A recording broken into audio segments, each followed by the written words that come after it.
Mm-hmm.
We're good to go.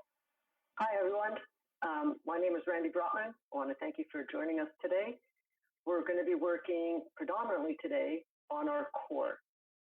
Movement for people with Parkinson's is super important, just as it is for the general population. We're going to focus on really making sure that our form is good. Try to follow along with what I'm doing. I'm going to try to show you from as many different angles as possible what I'm doing. It's very important that you understand if something hurts, stop. None of these exercises are designed to cause you any pain. You might feel your muscle stretching a bit, that's a good thing. But we need to learn to differentiate between the muscle working and getting fatigued versus feeling any pain. Moving forward, as I said, my name is Randy Brotman. I'm a certified personal trainer. I'm also a Parkinson's cycling instructor and a power moves instructor. I focus most of my time now leading exercise classes for people with Parkinson's. So we're moving along. Please feel free to ask questions. I will try to answer them as best as I can. Today we're going to be spending most of the time on the floor. So if you could get down onto your knees to start, because we're going to get some movement going. If you have problems, if your knees are a little bit sore, take a towel, put them down just underneath your knees, but you don't want it to be bulky, so it's going to throw your balance off. Super important. So what I'm going to ask everyone to do is once they're down, I just have a small mat here because I'm on a hard floor, so that it's going to offer a little bit of cushioning, but I don't want you to be on a cushion per se. Okay? So I'm going to be on my knees, my feet, I'm still a little bit resting on my toes. And what I'm going to be doing, so I want to get us warmed up a bit, I'm going to ask you to bring your arms up and down, and up and down, and up and down, and bring them up. Let's do it 2 more times. 1 and 2. Good. From that position, what I want you to do now is you're going to be using your abdominal muscles as well as your back muscles, and that's what constitutes our core. Very often people feel that their core is just their abs, but in fact, it is your entire body, less your arms and your legs. So we want our spine sandwiched between very strong abdominal muscles and equally strong muscles in your back. So what you're going to do now is with your core nice and tight, you're going to push up and down. Even if you're coming up a touch, just enough so that you feel that you're pulling your belly button towards your back, you're lifting yourself up a touch, like up. I'll show you from this angle, up. So I'm trying not to use my feet to catapult me up. I'm using my core, up and down, up and down, up and down. Let's do one more, up and down. Good. If you're finding it's a little bit hard on your legs to do that, what I like to do is I'll go on my hands and knees and I'll just extend one leg back, let it stretch out. So here's what I'm doing. I'm stretching out, shaking it out a bit, and bringing it in. Then the other leg, I'm going to reach back, keeping my back nice and straight. I want to keep my core engaged. So you'll hear me saying that quite frequently, keep your core engaged. What that really means is consider about that you want to be pulling your belly button towards your back. So we don't want to be slouching. We want to be nice and tall, shoulders pulled back. If any of you were with us last week, we focused on pulling our shoulders up, pushing them back, and then down. That's how you want to set your body so that you're in a nice, strong position. Your abs are engaged, and that's what's holding you up. So now what we are going to do is we're going to come forward onto your hands and knees. My back, I want to maintain my back nice and straight. And what I'm going to do is I'm just going to bring my right arm forward and down. Left arm forward and down. Right and left. You want to try to avoid rocking, so I don't want to have that happening. Try and keep my core tight. Up, up. Good. Up and up. On the side, my back is nice and flat. I'm reaching one arm up and up. Once more with each arm. 1 and 2. Good. I'm going to come back to my starting point. And this time what I'm going to do is I'm going to actually rock back a little bit and then pull up into that big T. Okay? I'm going to come back down forward, lean back a touch, and pull my core up. What you want to consider when you're doing this is it's as though you have a handle on your back. So again, what I've been suggesting is that we're going to pull yourself back and then up. Coming forward, push back and up. You should feel your abs working now and your back is engaging. So you're going to pull back and up. Nice big T. And pull back and up and pull back and up. Let's go for 2 more. Push back, bring your seat towards your heels and pull up. Big T again, our big power T. Come back, come up, and there we go. So if you can, I want you to hold that position. And what you're going to do is take your right arm and just bring it over towards your left and open again. So you're getting into rotation. Pull and pull. If you want a big clap, open. Big clap, open. Big clap, open. Big clap, open. Once more on each side. Big clap, open. Big clap, open. Good. So again, come forward. My legs want to stretch out. I'm assuming everybody else's do too. Okay. I'm just stretching them out. Good. And then I'm back into that position. And what I'm going to do this time is I am going to lift my right arm and my left leg. And I want to try to keep my back and my pelvis level. Okay, so this time, left arm, right leg. If anyone is finding that too challenging, you can certainly go down, right arm flat on the floor. It's called a Superman. You're going to lift right arm, left leg. Same deal. Right arm, left arm, right leg. Again, up and up and up. Once more and up. Good. Still lying on the floor, but I want you to come up onto your forearm. So I'm not here. I'm on my forearms. I'm still lying flat, so that you can see me on my forearms. And what you're going to be doing is pulling yourself up and reaching. Pulling up and reaching. Up and reach. Come up and reach. Show you from the front. So again, I'm coming onto my stomach, on my forearms, and I'm going to reach and come back, and reach and come back, and reach and come back, and reach and come back. Once more, reach and back, and reach and back. Good. So now you're going to come back up into our starting position.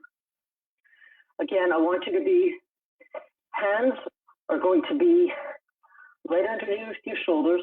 And what you're going to do is you're going to round your back.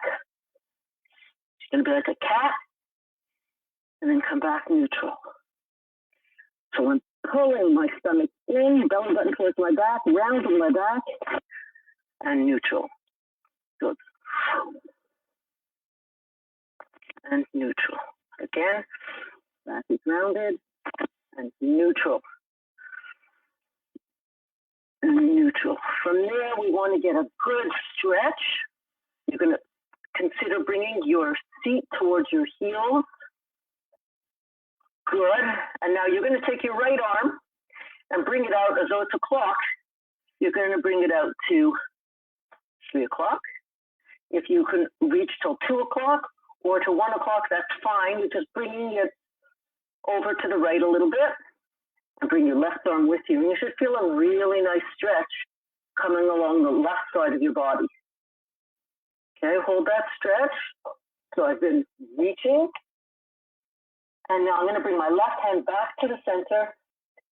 Right hand comes with me. Left hand comes over. Right hand comes with me. Coming back to the center. Feel a really good stretch. And relax. Good. So you should have felt a really nice stretch coming over your body. These are different kinds of movements that are actually really good for everyone to be doing. You want to keep your core strong. That's what's allowing the rest of your body to move and to maintain balance. So it's super important that we're doing that. So we're going to do one other thing that's very similar to what some people might know as a mountain climber. So what I'm going to ask you to do is, again, on your hands and knees, keep your back reasonably flat. Your elbows are bent and your hands are right under your shoulders. And what I'm going to do is I'm going to bring my right foot up to my right leg. If that's too much of a challenge, just bring your foot up. Just the movement of lifting is good. If you can lift and turn, that's good too. For those that want to bring your leg right up, by all means, do that. So now I'm going to do it facing forward. I'm going to bring my left leg to the side and back. Okay? To the side and back. If it's more than what I'm comfortable with, then I'm just going to come to here. If that's more than what I want to do, I'm going to lift. If at that point I can turn, even better, and down. Just come back to the center, and right leg comes forward and back. Left leg forward and back. Right and left. And here's a little bit of just lifting and turning. Lifting and turning. Let's go through that again. Here we go. Right leg coming up and back. Left and back. Right, not as far forward and back. Left, not as far forward. Right, I'm lifting and turning and down. Left leg, I'm lifting and turning and down. Good. Again, really good stretch. And then you're going to come forward up onto the front of your leg. If you're not comfortable with that movement, then you can certainly go onto your forearms. That's always going to lessen the angle. And there's your stretch. Okay, come back up onto your knees. Pull back. And I want to come forward and bring my legs out and open up my back. Nice and gentle. You can always make it more difficult, always adding a degree of difficulty, but you want to start slow and add from there. One other movement that's really, really great to target our core is planks. Planks is one of the safest exercises that you can do now for abdominal and for back strength. Prevailing research now is showing that you want to stay away from doing a full crunch. It puts too much potential strain onto your lower back. So for our purposes, we're going to avoid that completely. So we're going to do a plank, and I'm going to show you there are several ways that we can do a plank. If I wanted to, if I'm feeling particularly strong, do it on this way. That's my plank. My elbows are soft, my hands are underneath my shoulders, and I'm just going to hold. Okay? If that's more advanced than what you're ready for, not a problem. All you have to do is, again, go onto your forearms, and there's your plank. You want to hold your stomach up. Back is flat. If at any time you feel any pressure into your back doing that, stop. It should not hurt. It should be demanding, but not hurt. So what I always tell people is start off with 5 to 10 seconds holding that plank and keep adding. It appears as though you're not doing much, but if you're doing it properly, you'll certainly feel it. Another option for doing a plank is that you can do it up against a piece of furniture or even up against the wall. So I'm going to get up carefully, or I'm just going to come over to the wall here. I can do it with my knees down. There's my plank, and I'm coming in towards the wall. So there's several ways to modify the work. Don't be afraid to try things out. You want to get your abs and your back moving, and you want everything to be working safely together. You should feel today as though you've worked. You should feel the muscles in your back, feeling a little bit of fatigue, and that's okay. That's actually better than okay. It's good. It's exactly what we want. We have a few minutes, and I'd like to do one other thing. I want to show everyone how to do a safe bridge. And that's also going to help with your back and your glutes, which is your seat. So what I'm going to ask everyone to do is to lie down on their back. And you want to have your knees bent. I'll do it on the side so you can see exactly what I'm doing. So I'm lying down. The knees are bent. And what I'm going to do, you can see, I'm pulling my feet up off of the floor. And I'm going to tighten my seat. And I'm going to come down. Okay, so I want to have my feet about hip width apart. So here, and come up, hold, 2, 3, and come down. Again, come up, keep breathing, hold, 2, 3, and come down. Show you from the front. I'm going to lie down.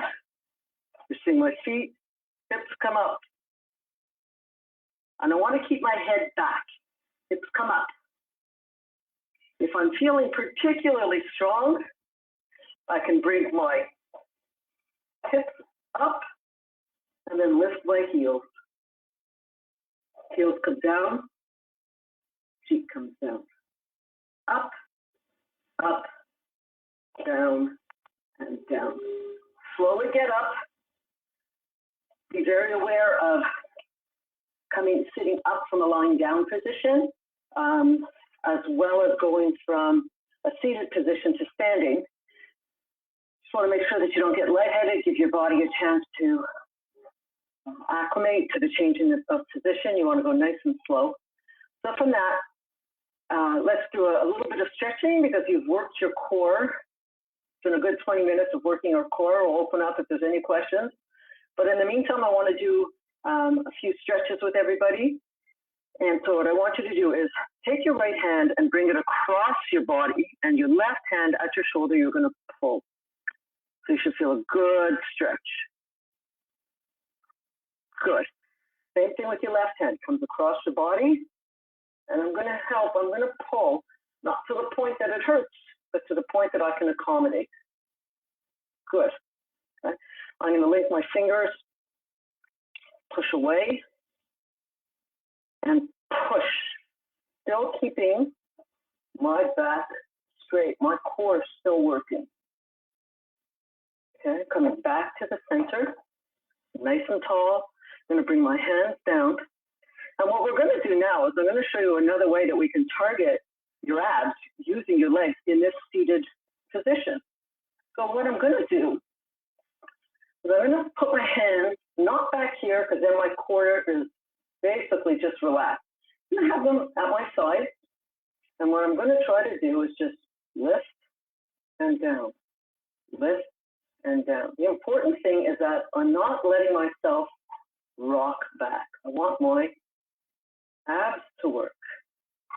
So it's not necessary to come up super high, because if you saw when my leg came up, I sunk down to accommodate, which is the exact opposite of what we want. So bring your foot up to the point where you can still keep your core nice and tall. Up, down, up. Once more with each leg.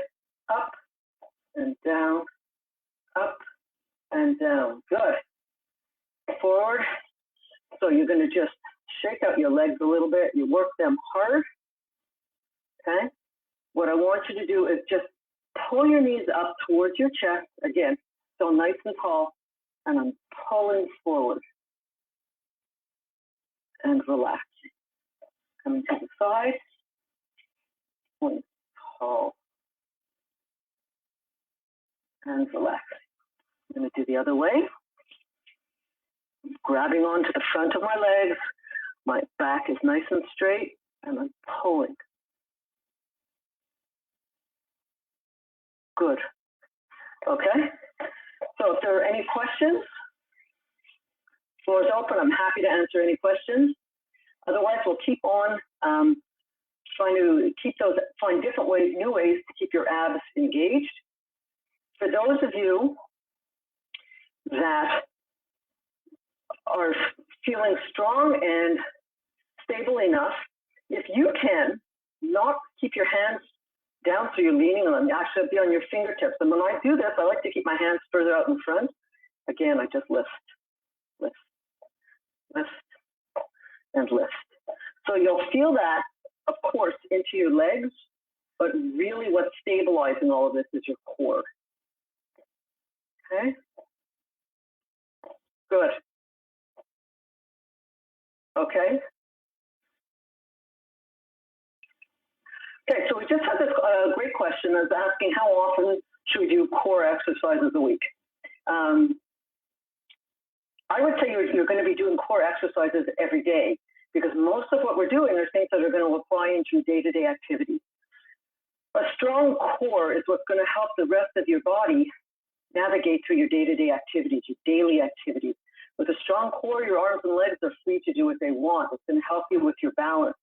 So I don't suggest doing the full 20-minute workout that we just did, but certainly take bits and pieces.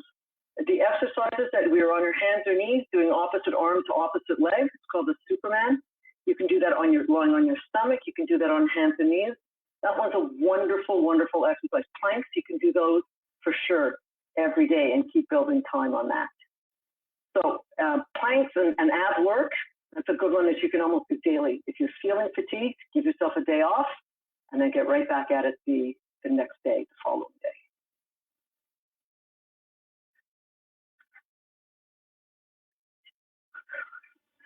The next question was whether abdominal work should be blended in with other exercises, or we should do it on your own. Definitely it is blended in with the previous question. I'm a huge proponent on a strong core. That to me is the mainstay of everything that we go to do. I also firmly believe that we need a day off in between workouts, particularly if you've worked hard. Your body needs time to recover. That's how our muscles build strength, and we can avoid anything in the way of an overuse injury, particularly if you're just starting to get back into exercise. You don't want to do too much too quickly. But certainly, like I said previously, the abdominal exercises that we did, pick one or two, you can do those daily on their own, and they can be incorporated into your workout. Remember, as you're going to be walking around during the day, hopefully we'll be getting out of our homes shortly, but even if you're able to go up for a short walk now, you want to consider keeping your core nice and tight. So that reminder of keeping your belly button pulled towards your back and your shoulders back, so that your core and your chest is open, that's an abdominal exercise while you're navigating through your day-to-day activities. So it's a pick and choose. Be mindful of what you're doing. Be mindful that there's no pain, that there's just, now particularly if you haven't been focusing on abdominal work and core work, you might feel some muscle fatigue. So it's a good idea to give yourself a break today and see how you feel tomorrow. But a lot of those stretches, like I can't say enough how the Supermans are great. That's the one opposite arm to opposite leg on your stomach, bringing everything open into that big T. Again, that's showing us that big movement, and that's what our bodies crave. The more you do it, the less of a chore it'll become. And hopefully, if you're doing it regularly, you're going to see that carry over into your day-to-day life, which really is what we're after. So I hope that answers that question. Another question?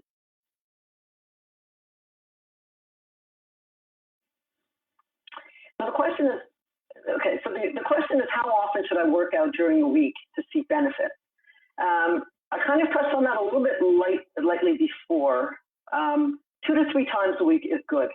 Your body needs a break in between workouts. That's how the muscle recovers. That's how the muscle builds its strength. But in between a harder workout, go for a walk. Take those days to go for a walk. So you'll hear people saying, "Oh, I'm taking," if runners do this, and cyclists will do this, that will say, "Oh, it's a recovery day for me."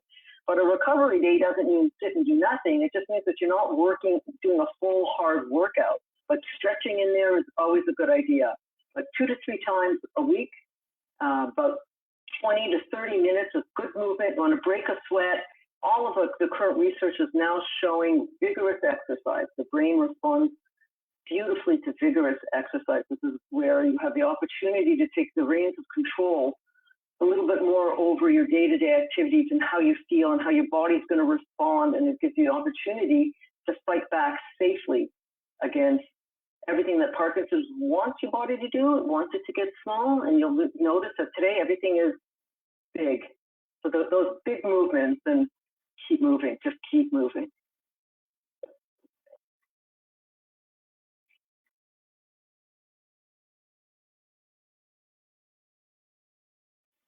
Always, most of the things that we were doing, if you were doing them in a chair, for certain you can do that. You want to do it so that your back is straight. Let's say I'm seated on a chair. I can lift my leg up in a chair. That's going to help me. If I'm seated in a chair, I can bring my body forward, pull back, open up. The key to all of these exercises is that you're not using the back of a chair. Planks, as I showed you, they can be done standing against the wall. You just want to keep your body, it's called a plank, you want your body to be on that kind of an angle. Abdominal strength coupled with a nice strong back is what's going to help you navigate. So the chair is just a few modifications, but very, very doable. The best way to start is pull yourself away from the back of the chair and use your own back. Right away, your core is doing the work. So you don't have to be on the floor. There's any...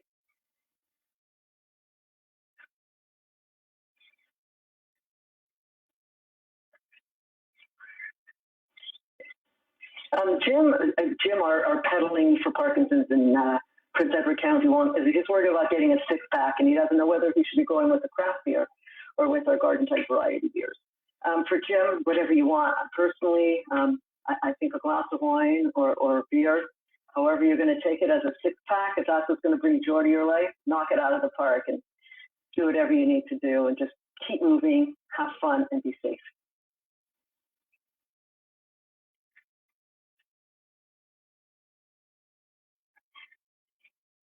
Okay, so I want to thank everyone for coming out today. If you have any questions, you can forward them to me. I'm at perc.training, PERC.training@gmail.com, or you can push them through to Parkinson Canada. Next week, we're going to be focusing on legs. So we're going to be doing lunges and squats. So it's going to be a little bit more dynamic. I will be showing things that you can do in the chair, but most of the time we'll be up on our feet, moving around, getting our legs and our core working. So until next week, have a good week, stay safe, and stay active. Thanks. Bye-bye.